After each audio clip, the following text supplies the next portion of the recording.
Doesn't seem to be anybody around.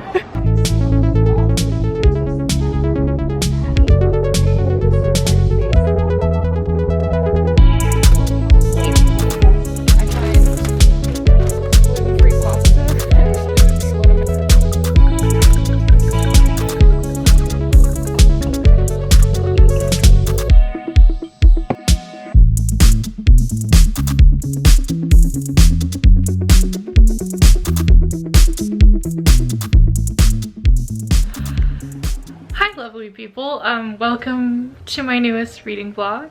I probably already put in some roller skating shots from yesterday because my friend Lily and I had a lovely time roller skating by the lake, and then we went and got a drink at the Union. But I've become incredibly aware that it is June 2nd and so many of the books that I wanted to read this year came out yesterday. So I figured why not do a bit of a, I don't know, like a reading sprint? What's it called? A readathon. So I have a couple books that I really want to get to because they just came out. The first one, of course, Strange Creatures. I'm halfway through it, have not finished it yet. It just came out. It's by a trans non-binary author, trans-masc non-binary author. What else?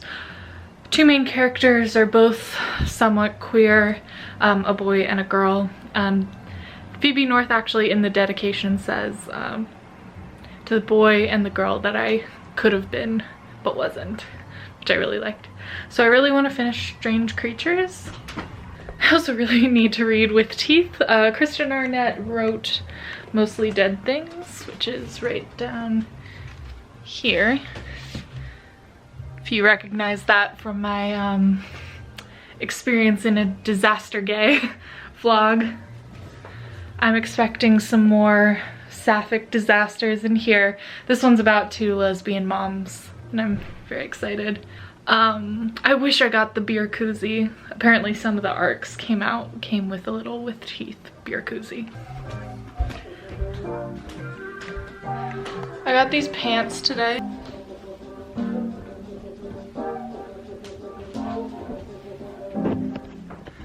You know, it's probably a mistake buying white pants, but they just felt so summery. I felt like I needed them. I also got, we went thrifting and vintage shopping, so I got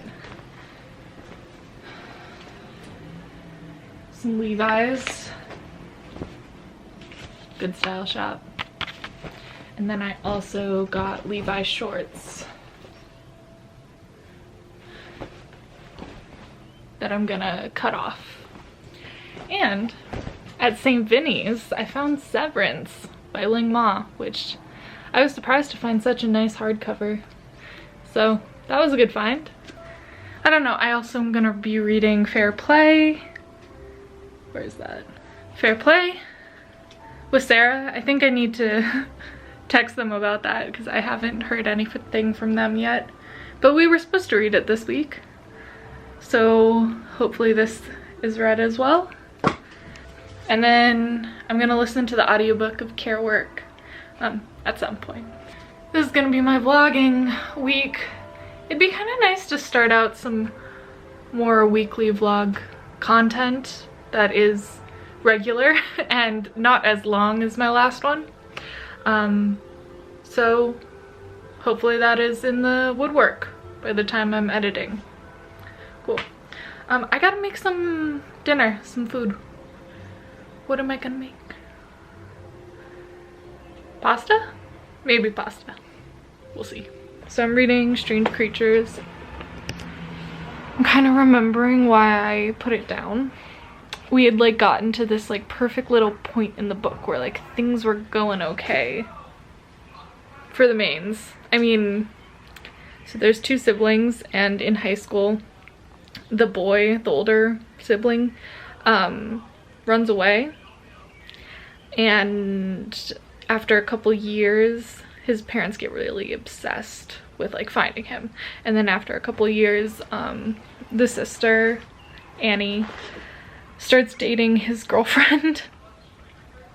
Because everybody's just fucking queer in this book. But in that time, the parents of James and Annie had blamed the girlfriend, and her name is Vidya. They had blamed the girlfriend, Vidya, for James's disappearance. And apparently were very racist to her as well, which sucks. She's a Desi girl. So I was at this like turning point where Vidya was like interested in Annie, but then Annie's parents realized that Vidya had come back into Annie's life. And so they freaked out again and started questioning her again after forcing her to do a bunch of depositions with the police when James ran away. So there's all this drama going on about like uncomfortability with this like white Jewish family and this Desi girl. Anyway, so that was like, it feels like there's gonna be a turning point soon where Annie's gonna like go off the deep end with her conspiracy, and Vidya is like feeling weird too.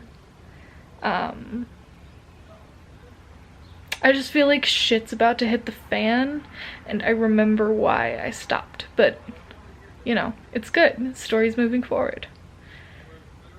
That's all I have to say. Hi lovely people. I haven't turned on my camera in a while for this vlog. About a week has gone by since whatever the last clip was. If you want to know, stupid little PMS hit. Couldn't really get myself together. Anyway, almost done with Strange Creatures. I read like a hefty chunk of it last night.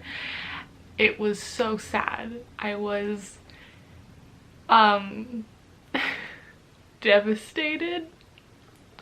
Just so unbelievably hurt by what Phoebe North did to my fucking babies of characters. Oh my god. I knew that this book, I was so hopeful and deluded that I thought that this book was gonna be like happy. You hit like the 50% mark and suddenly everything is just terrible. Yeah, so I was crying a lot last night. So if you don't remember from 2 vlogs ago, Strange Creatures is about 2 siblings that grow up together and create a sort of fantasy land in the woods behind their house. And then one day in early adolescence, the boy is gone. And then the sister sort of believes that the boy has escaped into this fantasy land. And I would say that, I don't want to spoil anything, but a lot of the fantasy is within her mind. Even though the book takes creative liberties and prose isn't always grounded in reality in this book. I'm gonna finish it off before I say anything more. I want to give like my final thoughts, but I know it's gonna be a 5 stars. Like, it's already proven itself time and over of like how much I connected with Annie and Jamie and Vidya. There's 3 different narrators, but it's impeccable.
I keep waiting for this book to end and it keeps fucking not, and going through other parts of my...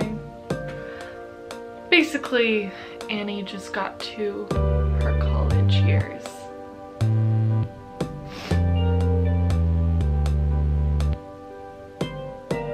I don't know. I guess I just should keep going. I'm gonna keep reading. I've got like 20 pages left. Nah, I've got like 50 pages left. Okay, maybe I should stop recording myself. Attention to people that really deserve it? I don't know. I don't know what this means for the future of everything, but in general, that's where I'm at mentally. Okay. Same, Angel. Same. And yeah, I will take 15 minutes. 15-minute reading sprint with Angel.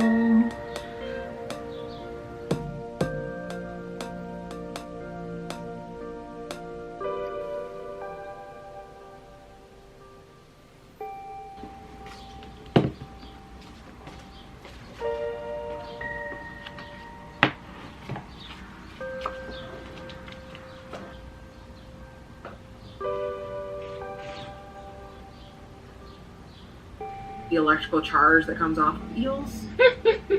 And that's the extent of my eel knowledge. I feel like it's probably more than most people have. But you're, oh my gosh, I'm loving the eel content. Iris wrote a book, I Need Sapphic High School Lovers.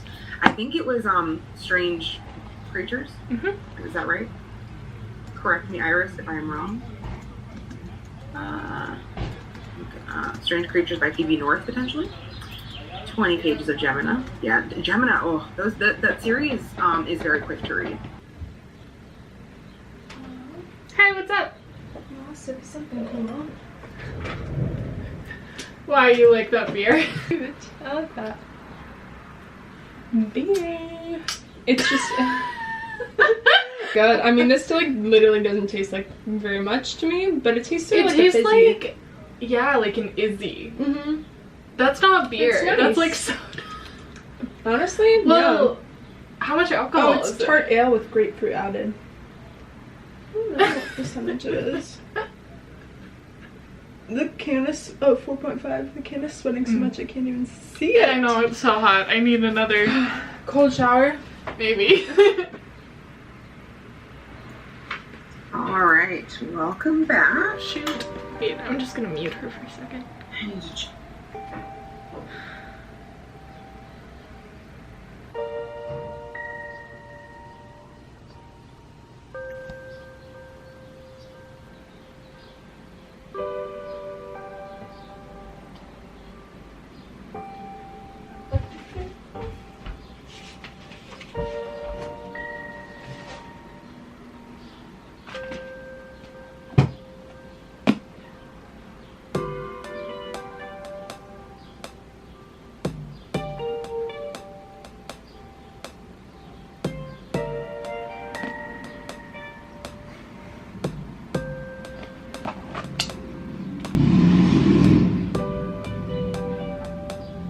Book fucking wrecked me.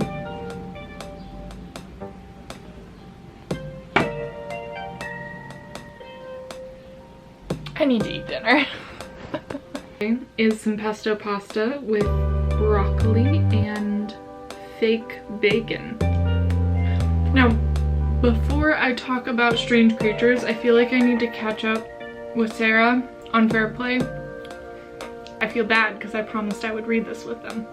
So, I'm gonna read this now.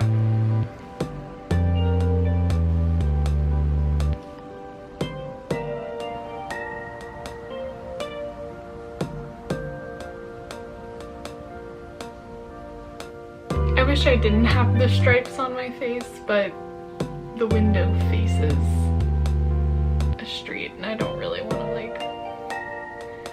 maybe if I equal it out a little bit. Sorry about the mess in the background, sorry about the lighting, I'm trying to get through, okay? I spent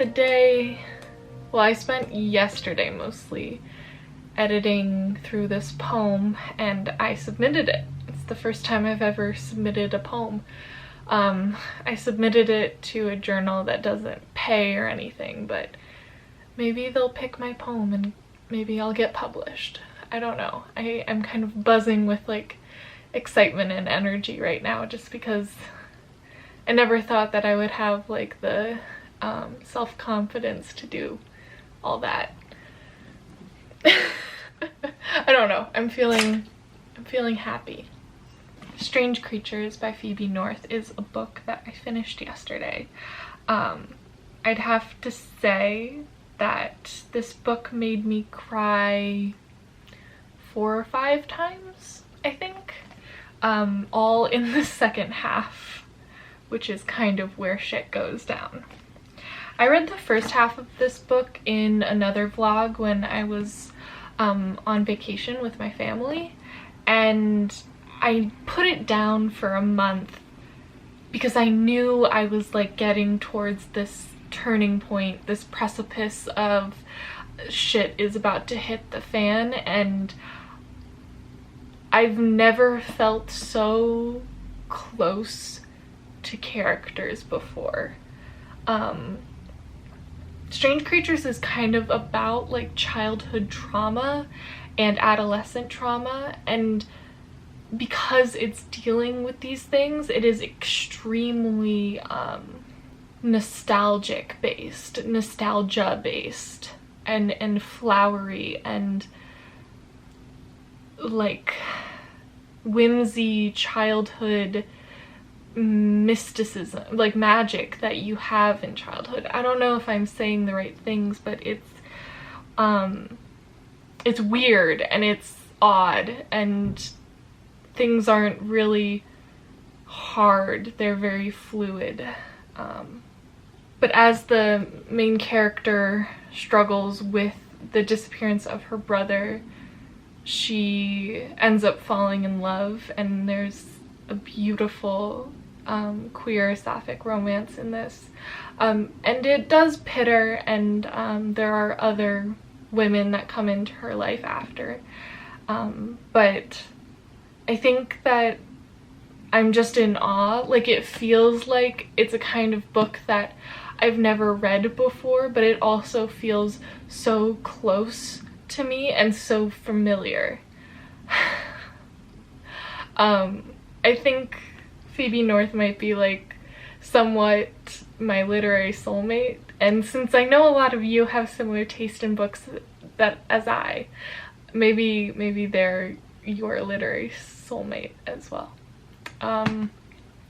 In terms of like accessibility of the prose, it is adolescent fiction, like it is young adult fiction, and that's kind of clear, but it also has a creative writing edge to it, and I believe Phoebe North went through an MFA program for poetry, so it's got a beautiful poetic lyricism to it as well. It broke me, it hurt me, but I love it. I loved it. I think that the fragmentary parts of it are wrapped up rather nicely, and like I always, like, reading through the ending, I thought that I was gonna be left off wanting, and I kind of am. Like, I love an open ending, so like, if you hate open endings, don't take this the wrong way, but like it almost felt North really tied everything to a close and took their time with the ending of the book. This much of the book felt like an ending. Like, I don't know what I'm trying to say, but it is like a 500-page book, so I think sometimes with longer books like this, there's it's just plot, and then suddenly the ending comes. This really took its time to like lead you to the end of the story, and the story spans from birth and childhood all the way up to early to mid-20s. So it's a really expansive novel, and I don't know if I'll ever be able to start shutting up about it, because oof. I can't wait to see other people's reviews of it. I really recommend it, especially if you like, you know, like Carmen Maria Machado's short stories, or almost like, I hesitate to say this, but like the Last True Poets of the Sea kind of as well, like older young adult fiction that is like, it trusts the reader, that the reader can read that hard stuff and the trauma and the creative writing of it all. This book feels magical to me. It feels close to my heart, and it's an obvious favorite of the year. 5 out of 5 stars. I actually just ordered the finished copy from Room of One's Own, so I'm really excited to go pick that up on Sunday. And yeah, I hope you all read this as well. You know, I looked on Goodreads and Phoebe North has a review of this book that has the trigger warnings under a spoiler warning, so I'll link their review of their own book in the down bar down below. I want to maybe I'll wait a little bit and then I'll maybe do a spoiler review or a spoiler live show or something once at least 1 or 2 of my friends have read it, because I want to talk about the book with people that have read it, so please pick it up. Alright. I've been reading Care Work, and I'm gonna be kind of frank.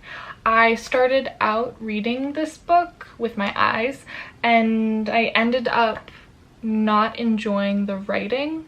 I felt like it was a very repetitive reading process, so I actually switched over to the audiobook, which was readily available through my library.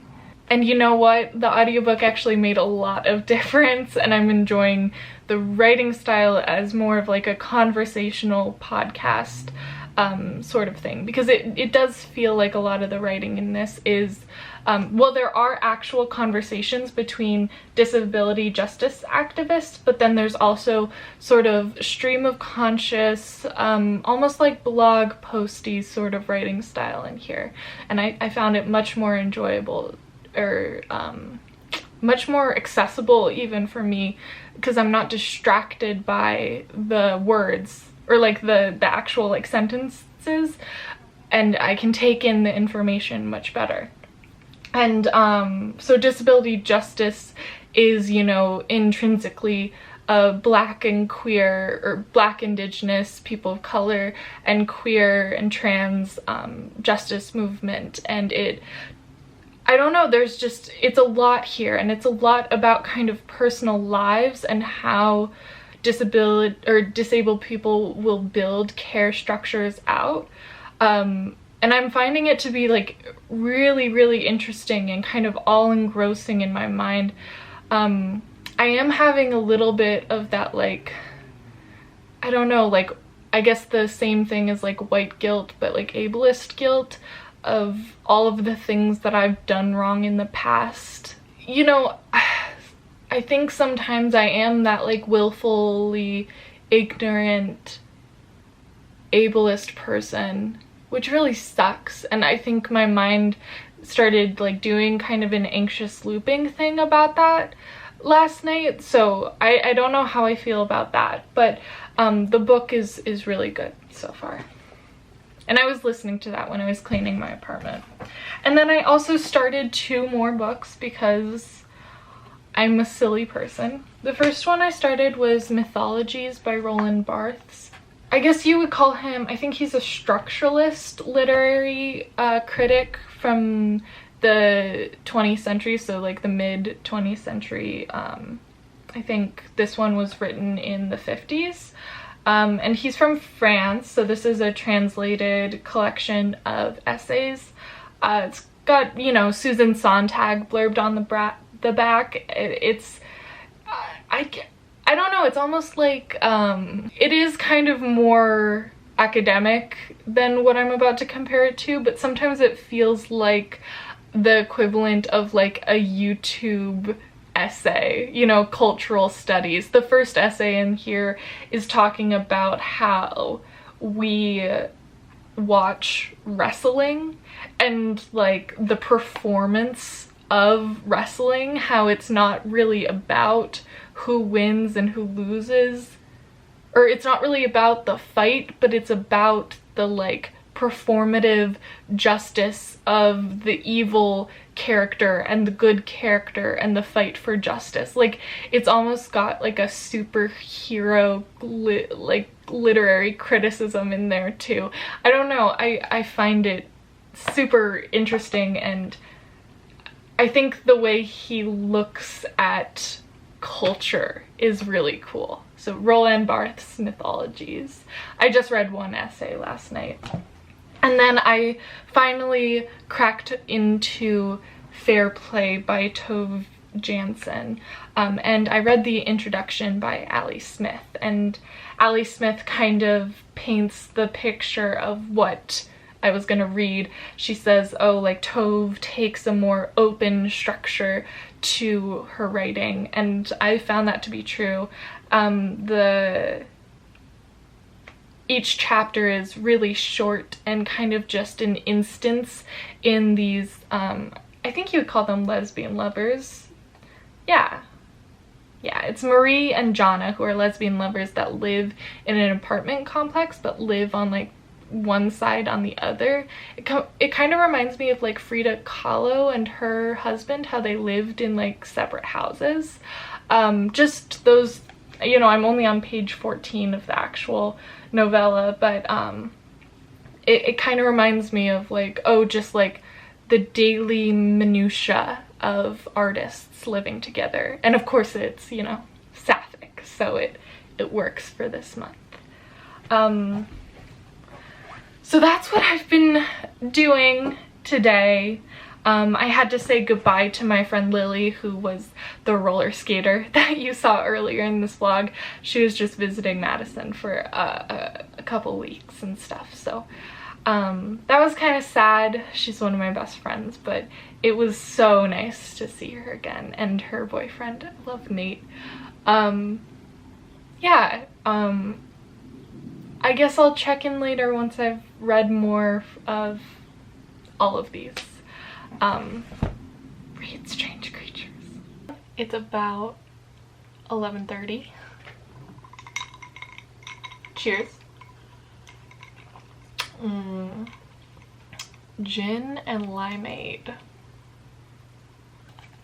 I'm about halfway through Fair Play, and it's a really extremely fragmentary book about two artists living in an apartment complex together, and they're both in their later years. Ali Smith, or I was talking about how Ali Smith called it like an open style of prose, and I see that, but I didn't really understand what that meant. It kind of, the characters are incredibly closed off. You don't really see any of their interiority unless they are talking at one another, and to be honest, it feels like I get no insight into the characters unless they have conflict, which is an interesting place to gain insight. There is no like interior monologuing really. Other than that, each chapter is just like an instance, a happening that happens in their life. I've been talking with Sarah, and I just have been texting while we read it together, and I don't know. I don't think it's gonna be like a favorite of mine, but I think it could appeal to people that like, you know, literary, kind of quiet, plotless novels. But I'll have to get back to you once I've finished it.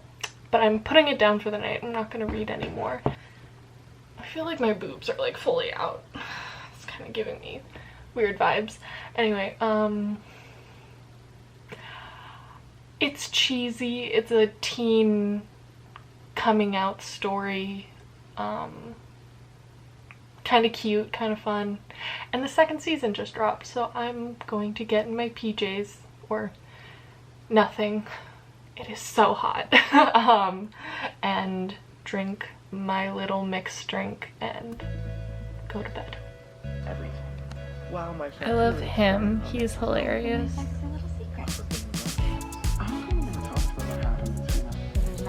I really like them together too. My family were best. This is why we were? Because you did whatever the hell you did to Dad's boss. I remember her from Ugly Betty. Like guys, this doesn't change anything. Oh my gosh. The first season was just so good. I wonder, do any of y'all watch it? I really like this show. I thought it was well written. Anyway, I'm gonna watch the show now. Good night. Hi Aquarius, welcome to your June reading and happy Gemini season.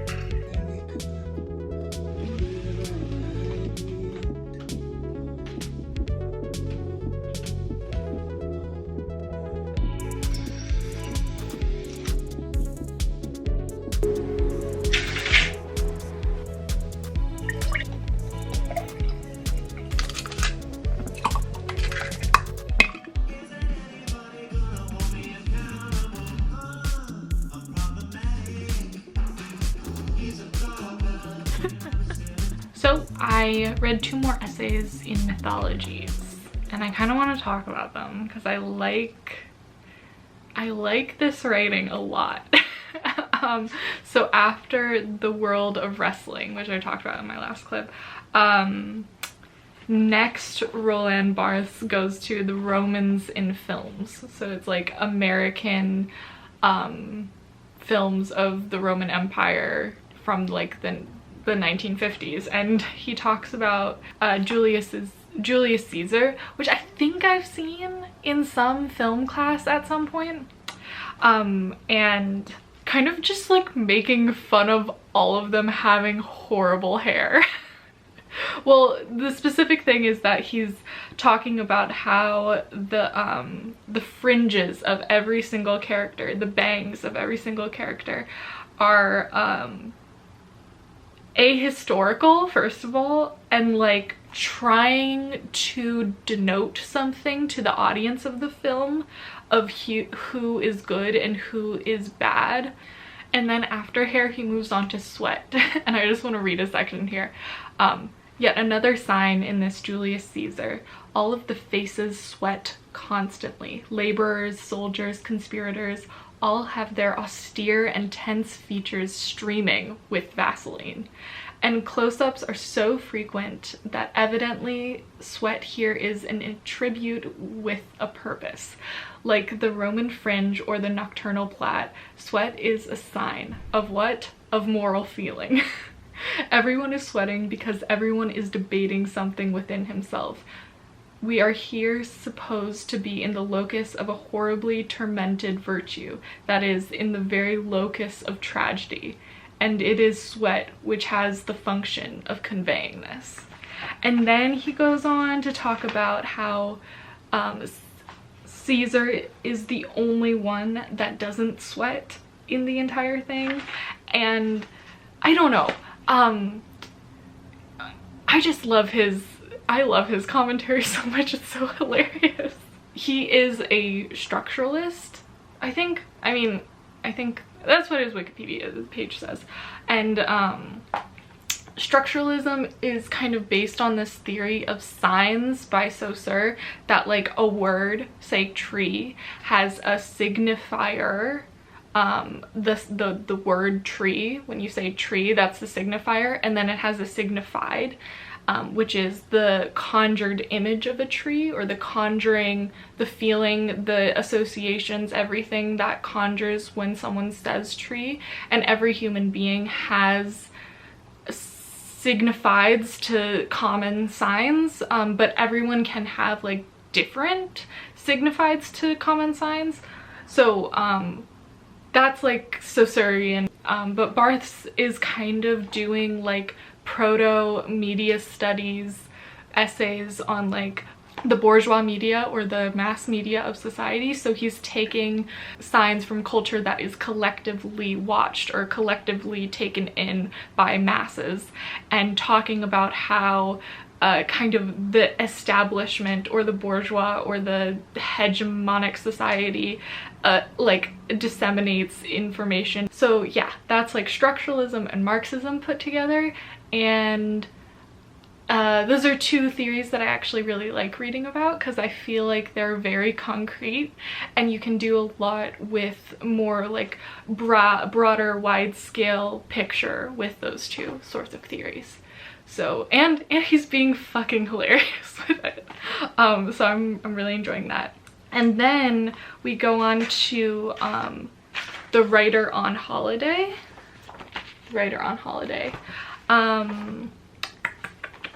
And basically what he's talking about in The Writer on Holiday is the means of production of writing. So again, it's kind of taking a Marxist take, because when laborers or workers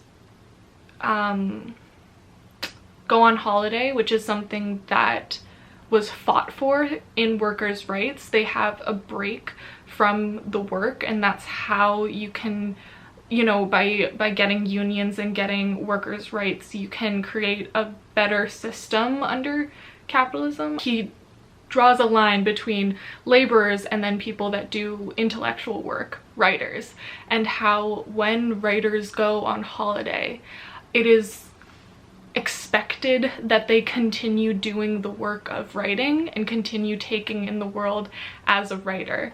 And he kind of draws this line of like writers becoming more personalities for consumption than ever before in this, you know, mid-century time after, you know, the Industrial Revolution and all that.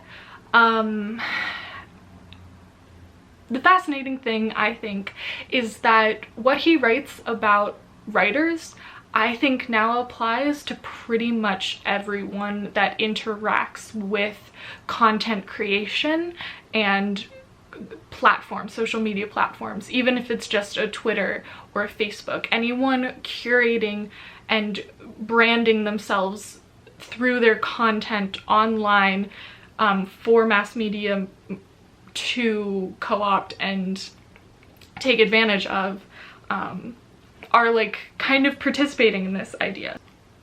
This is a new word for me actually. Logorrhea.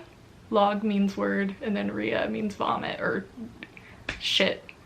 So word shit. I love that word. Logorrhea. What a good word. I would say accessibility of the writing in here. I would definitely have a dictionary nearby. I use my phone. It's not the best, but it's not the worst. And also I think you should kind of understand words like bourgeois and proletariat and signs and structuralism. So maybe look at the Wikipedia for those words before you pick this up. So for last Christmas, my sister gave me this, which is it's a compilation album of different artists remixing and redoing Arthur Russell's music. This is Arthur Russell. I believe he was a cellist, which is very cool. And he also did some like interesting like house gay dance party music in the 80s, which is also very cool. All of his music was unfinished. Or maybe not all, but most of it is. So this is a album of different artists like Sufjan Stevens. Robin has a great song on here. Phosphorescent, Blood Orange, Scissor Sisters, Cults, Tao and the Get Down Stay Downs, I love them. Hot Chip, Jose Gonzalez. I don't know, just a bunch of people came together and did a really cool album for him, and it's really good. It's really cool and I like it a lot. But I saw another connection to my sister. Her old roommate Alice is part or is a upcoming musician. I'll link her music down below. It's called Alice Does Computer Music. She released an album and I really like it. It's kind of about like living in Brooklyn and New York City and stuff.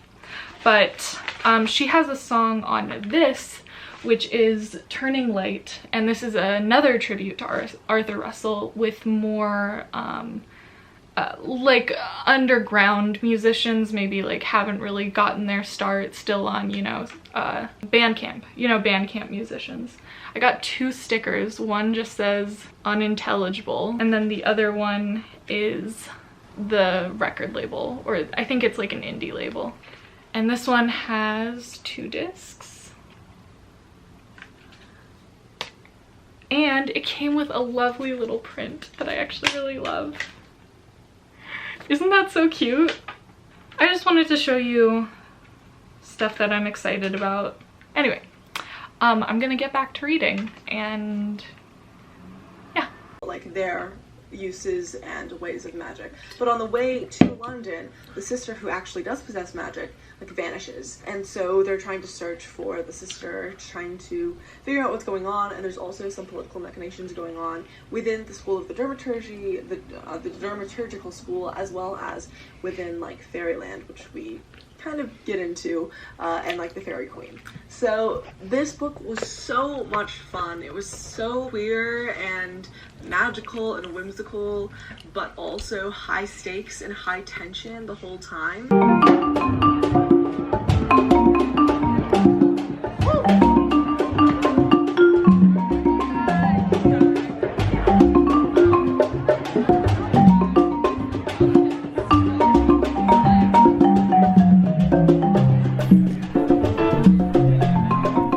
Lovelies, welcome to the wrap-up of this vlog. I have a lavalier mic taped to a mild liner. I'm pretty sure there's a poem in there somewhere. But I just wanted to say, well, first of all, I need to talk about Fair Play, which I finished last night.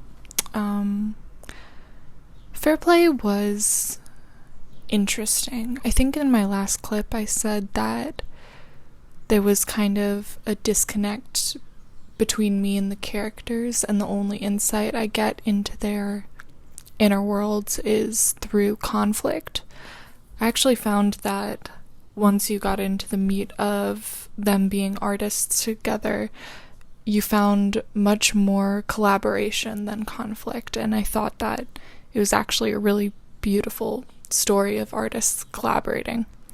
That being said, there is somewhat of some like fetishization of the continental US's Southwest and like the indigenous culture there, or not the indigenous culture really, but like the land itself. And I don't know, Hannah, which I think I pronounced her name Jonna before, but I'm pretty sure it's Hannah, really likes like country western, or not country western, like cowboy films. And there was this one paragraph that really, I don't know, put me off. Marie is talking to Hannah about the Wild West film that she's watching, and Marie is being somewhat critical, and then Hannah says, "Now don't go on about the Indians and all that stuff about cruelty and arrogance. Those things happen on both sides. Great change always involves great intensity. That's just the way it is, right? Look at their desolate little towns in a completely empty landscape, and remember that they lived in constant danger. They had to develop a strict and implacable sense of justice. They had to try to invent the law for themselves as best they could." And then Marie kind of rebuttals, "It must be the lawlessness has its own laws. Of course mistakes occurred. They lived such violent lives that they simply didn't have time to reflect. That's what I think. But mistakes happen today too, don't they? We hang the wrong guys, so to speak." I don't know. On both of the women's parts, it feels very apologist to the colonizers, and it just, like, I don't know, it irked me because this kind of discussion of Western films or cowboy films came right before the couple goes on vacation to the Southwest, and the only mention of Indigenous people in their whole vacation is, like, they bought some souvenirs, and it's, like, very glossed over. I don't know, it's just, I know that this book was written in, like, the 80s, so maybe I'm being retroactively politically correct, but it's more the, like, I think it's more just, like, the vibe of the book. These are two women that, like, live this kind of rural North European life, but there's no acknowledging, I don't know what I'm trying to say. It's just, like, don't go into this book expecting it to be, like, post-colonial at all. But besides that, I think the book is, like, a really beautiful story of collaboration. There's a really fantastic chapter about Marie writing a short story and how Hannah kind of collaborates with her and pushes her and pulls her to get the short story out of her. And I really enjoyed that one. That chapter was good. But yeah, even the way that they interacted with, like, the landscape of the Southwest was very extractive. It seemed like they were only there for the landscapes. Like, Marie is trying to find an ending to a short story while on this vacation, and then Hannah is, like, going around and filming, which is honestly what I did in the Southwest the entire time. But, like, I liked the book. I'm just putting my fair critique out there because that's fair play, isn't it? Yeah. I give the book, I think, like, a 3 stars. I don't know. I'm not the biggest fan of it. I can see why people who like Tove Jansson's other works would like this book, because it is somewhat insightful into their lives, into her and her partner's lives, but yeah, not my favorite. Really, you know, I'm not that mad at Tove Jansson. I'm a little bit more mad at Ali Smith, who wrote the introduction, because usually in most contemporary introductions there is at least a little bit of, like, critique of the colonist ideology of the past century, and there was no critique of that from Ali Smith, so that just makes me dislike Ali Smith more. Anyway. And then the 2 books that I haven't finished yet are, of course, Mythologies and Care Work, and so I think that I'll continue reading those in my next vlog. I'd love to hear what you are reading. Are you reading queer books for Pride Month? I like to tailor my books towards Pride Month. I'm not making a big deal or a big go of it, but, like, next video I really want to read With Teeth by Kristen Arnett. I want to read some more, like, popular contemporary books that are just coming out. So I want to do With Teeth, I want to do Filthy Animals by Brandon Taylor, and I want to do Dear how do you pronounce it? I think it's, like, Dear Centeron by Akoiki Emezi. So I think that those might be my next reads. I'd love to know what you are all reading, what you're going to read, what you read already, and maybe your favorite queer book you've read this year. Okay, yeah, that sounds like a good ending to the video. You all are doing well. And I'll see you in the next video soon. Hopefully next week this time. I'm gonna try to be regular about vlogging. Bye.